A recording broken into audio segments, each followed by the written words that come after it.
Topper যখন পড়া করে আসে না। এই দীপা, তুমি বলো পলাশির যুদ্ধ সম্পর্কে কি জানো? ম্যাম, আজকে না পড়াটা হয়নি, আসলে বাড়িতে কাকার বিয়ে ছিল তো তাই পরের দিন করে আসবো। হ্যাঁ, দীপাটা কি মিথ্যা কথা বলে? ও তোর পিসির বাড়ি ঘুরতে গেছিল। কি মিথ্যেবাদী, ম্যামকেও মিথ্যে বললো।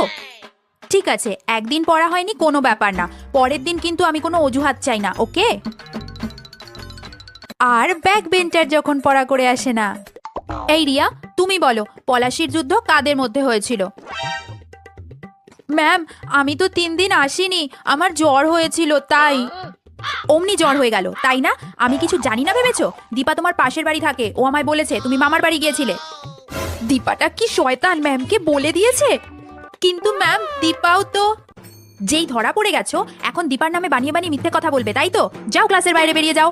ধ্যাত, ম্যাম একবারও কথাটা শুনলো না, আমাকে শাস্তি দিয়ে দিল।